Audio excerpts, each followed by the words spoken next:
Hey everybody, Jeff Esposito here from jeffesposito.com. Hoping it's all well with you, and thanks for tuning in.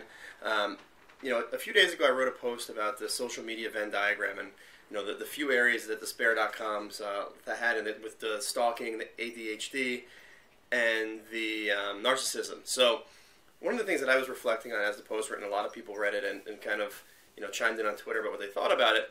But I fell in love with the design when I saw it, and I posted it onto my Facebook wall and to see who would want to buy it for me. And my friend Brian Giannoni, who I've known for probably close to 20 years now, decided to buy the shirt and said it was my Christmas present for the past 5 years. So it's kind of cool there. Thanks, Brian. But one of the things that I really like about the diagram is to kind of say where it falls in for me and how it's really not a bad thing at all about some of the categories, even though narcissism, ADHD, and stalking all have a negative connotation.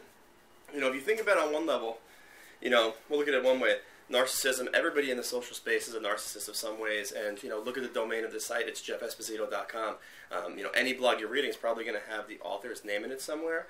I'm addicted to just data and news in ways, so that's where that kind of ADHD, although I haven't been diagnosed with it, I'm not a doctor or anything, but it's where you really want to focus on things and kind of get as much information in as you can.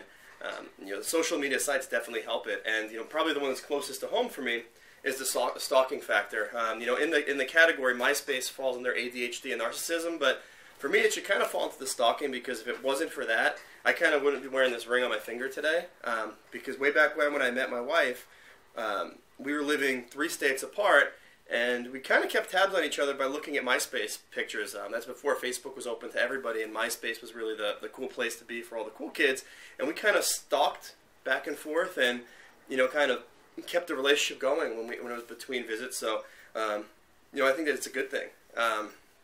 Question is, though, is where do you fall in the social media Venn diagram? Would love to hear on comments either in this video or in the post of where you think you fall into it. I think for me it's a good thing, because I don't see the ADHD, the narcissism, or the stalking as a bad thing at the end of the day. All of them have good connotations despite their overarching negative connotations. So ponder on that. Let me know. I'm really interested to hear it. So Jeff Esposito here from jeffesposito.com, signing off, saying have a good one.